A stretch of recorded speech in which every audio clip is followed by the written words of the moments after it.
Hey, what's up guys, I'm Josh, and today we're going to be talking about the Sennheiser Momentum wireless headphones.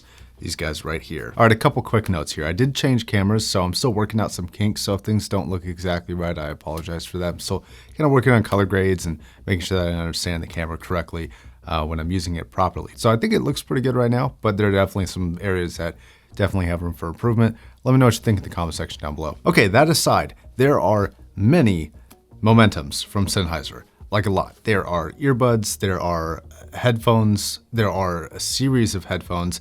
These are actually the Momentum 3 wireless headphones, which are the latest edition of them. And the build and the price is sort of all over the place for all of these. I played with an older pair of Momentums that were not the 3s that were actually built better than these ones are.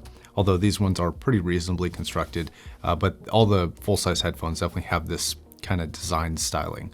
So let's talk about the styling for a second. The way that I actually turn this headphone on is by folding out the ear cups, and it gives you a little audio cue. Power on.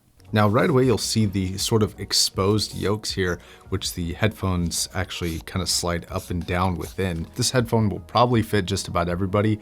I don't find it to be massively comfortable over something like a XM4 or a Bose 700, for example, but it's reasonably comfortable. It should fit, you know, little kids to adults with giant heads. It's actually pretty flexible and pretty nice. One thing to actually watch out for though, when you open these yokes, there actually is a little bit of an area where you can pinch your skin pretty good while opening. I've done that a couple times in the filming of this. Now you would kind of adapt to opening it a specific way once you had this for a while, but it's just something to watch out for because it actually does hurt quite a bit. All right, so general construction is kind of metal for the yokes here and a pretty reasonable, nice leather on the headband. The cups are plastic here, and the gimbals that they have them on are just a little chintzy feeling. I don't know, they feel a little plasticky, a little cheap. Now Sennheisers for me are always kind of weird because they're always built with like plastics, but they last forever. So even though this doesn't maybe feel the best, and maybe doesn't feel the most high quality, I'm sure it would actually probably last quite a long time.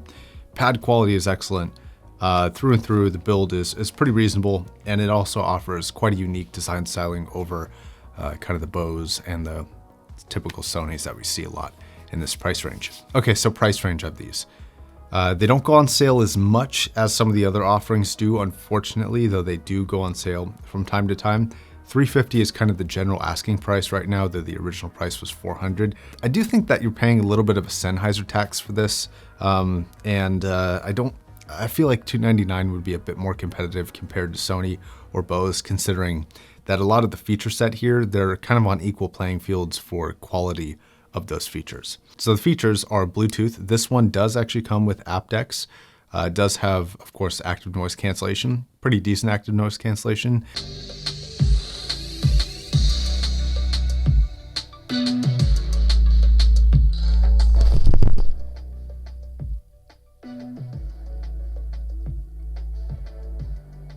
And it has the pass-through sound that I really liked from the AirPod Maxes, though the quality is more similar to that of the XM4s, where it's passable, it works, but it's not mind-blowing in the way that I found that the AirPod Max was. Now you can pair multiple devices with this, and the pairing works reasonably well. The one thing that I couldn't get to actually function flawlessly every time though was plugging in a USB-C device into the side. Sometimes the Bluetooth would still override it, and then sometimes the USB-C would override it, and I couldn't seem to duplicate what the exact issue was. So I'm not sure if it's something that I was making an error on that I just can't analyze, or something that the actual headphone was making an error on. All right, let's talk about the phone app. The phone app is kind of good, kind of bad. It's got some like weird wave EQ thing that is like incredibly vague, non-specific, not really all that helpful unless you just like moving it around. You can actually open up a separate tab that has the mids, the highs, and the lows sort of a little bit better separated, but it's still not very in-depth, and you can only go up and down so much. The problem is, in order for this headphone, I think, to sound good, you have to utilize the EQ. Out of the box, this thing is just terribly V-shaped, like in a way that I think some people might seem kind of fun, but you go to something like an XM4 or even a Bose 700 and you realize that the quality of the V-shape is different. And even though the XM4 I don't think sounds phenomenal for the price, I certainly think it sounds better. So you have to utilize this sort of vague EQ, and mostly by dipping down the highs and the lows and then kind of boosting the mid-range up a little bit to at least get it a little bit flatter. Though I don't really think the sound quality competes at $350. I gotta be honest. $250, maybe it's a little bit more competitive, but at $350, you gotta beat the XM4s, the 700s, every other general Bluetooth headphone on the planet at that price, which is almost all of them. And then you have to beat the Drop Panda. And this doesn't even come close to the Drop Panda, which is only a little bit more in cost, but drastically better for sound quality. But the one drawback of the Panda is that it sounds better, but it doesn't have the additional features like the pass-through audio or even active noise cancellation. And it's not as comfortable as the XM4, the 700, or the Momentum 3 wireless.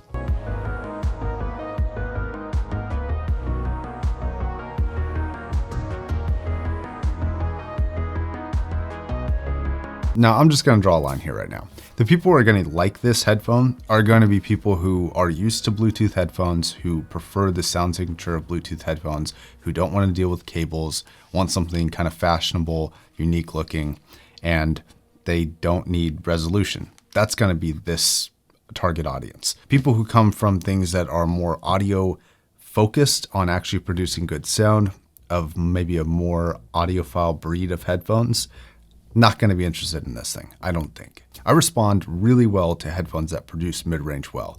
And if they don't, like this one, I don't tend to love it that much. So this really isn't a headphone for me, but neither is the XM4, who this is pretty much directly competing with. All the features, sort of the price, I mean, they're kind of within that same ballpark.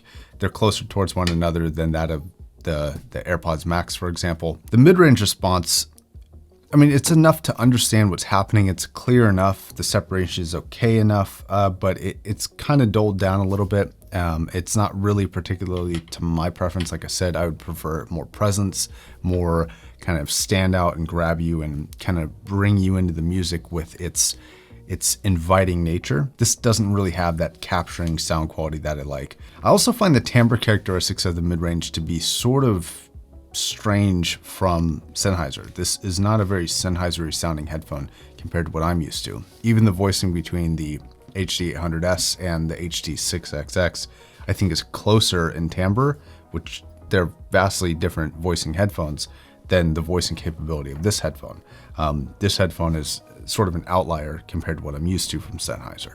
The bass, like I said, has resolution issues, but it's kind of the bleedingness of it that I think is the real problem. Like it's bloated, it's kind of boxy sounding, it's a lot. So if you just want to hear kind of thumping bass, you can get that with the Momentum, but it's not particularly clean. So the stock sound signature is on the bassier side of a V-shaped headphone. So it's like a lot of bass.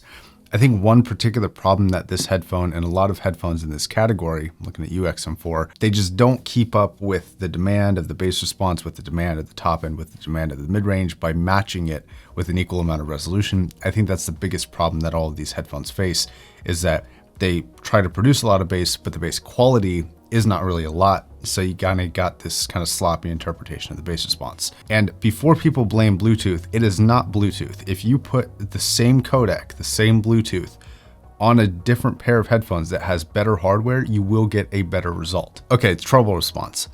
The biggest problems that I see with treble response are when a headphone tries to produce too much without matching it with an equal amount of resolution. Now, this thing doesn't have a forwardness issue. It is a little bit V-shaped, but it's not a painful or an annoying or an analytical V-shaped headphone. It's not like that at all. It's sort of kind of loosely V-shaped with a little bit of a kind of not so forward top end and a little bit of a boosted lower end. So the treble response ends up being a little bit too smooth while not overkill. It's not going to be fatiguing. That might be a benefit on things like long flights. Now, all the sound here gets worse when you start adding other things like noise cancellation or the pass-through audio, the transparent audio, whatever you want to call it. It doesn't get any better. And imaging and soundstage is really not that impressive for the price, I don't think. I think the Bose 700 beats both imaging and soundstaging compared to the Momentum. Okay, so I'm gonna try and make this conclusion as succinct as possible. I am obviously not the target market for this headphone. There are a lot of people who are and might actually like this headphone. Now, if I had to find the person who this is for, I would say anybody who wants kind of a uniquely fashionable headphone, who wants to listen to music but doesn't really want to listen to the quality of the sound. This is going to be fine. I mean, you know, it's your money, and I think it's personally a little bit overpriced and I'm not particularly impressed with the sound quality, but if that's all you're looking for, this is going to be fine.